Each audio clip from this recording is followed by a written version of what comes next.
Quoi qu'il en soit, c'est assez singulier de faire une chronique face à vous. C'est un peu comme si Michel Sapin venait chez moi pour remplir ma déclaration d'impôt, ou si Jean-François Copé allait servir directement dans le portefeuille de ma grand-mère, puisqu'elle est militante UMP. Pour tout vous dire, j'ai l'impression de m'être inscrit sur Mythique pour finir par décrocher un rendez-vous galant avec ma propre femme. Mais c'est une belle démarche, je dois vous féliciter, c'est une belle démarche de vous faire inviter sur votre propre radio, même si certains esprits chagrins diront que c'est un peu comme se faire soi-même un suçon avec un aspirateur. Mais moi, je trouve que c'est courageux, un patron qui teste ses propres produits. Alors que Nicolas Bedos espère qu'on ne va pas, comme dans toutes les émissions, lui parler de son père. Et justement, je ne le ferai pas. Pas pour faire plaisir à Nicolas Bedos, je m'en fous, je ne suis pas un humaniste, mais plutôt parce que les gens ont une fâcheuse tendance à beaucoup plus souligner le lien de cause à effet entre la carrière d'un parent et celle d'un enfant dans le monde artistique.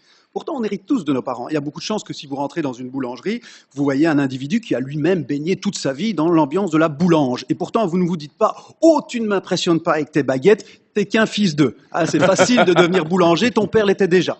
Même chose. C'est même marqué sur la devanture en général. D'ailleurs, tout à fait. Et fils. De même manière, quand un Rome vous dit « S'il vous plaît, madame », vous lui dites « Oh, le fils de ». C'est facile d'essayer de me piquer mon portable. Ton père faisait la même chose avec des poules. D'ailleurs, il avait plus de mérite. Au moins, les poules, ça bouge. Bon.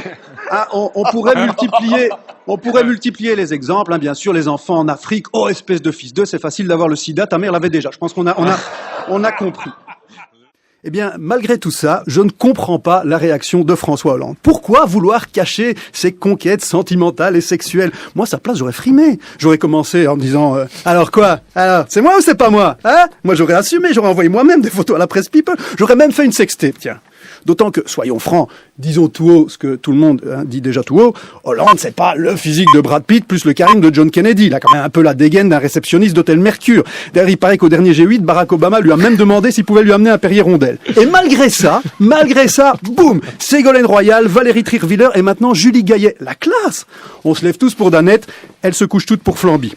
Il a quand même eu une femme politique, une journaliste et une actrice. Enfin, une actrice, une collégienne. Une fille qui sort avec un mec plus vieux qui a un scooter. On appelle ça une collégienne. Quoi qu'il en soit, c'est la fin de cette chronique. Et n'oubliez pas que vous êtes sur France Inter et que comme toutes les maîtresses présidentielles du monde, elle a été financée par vos impôts. On n'oublie pas. Merci, Walter.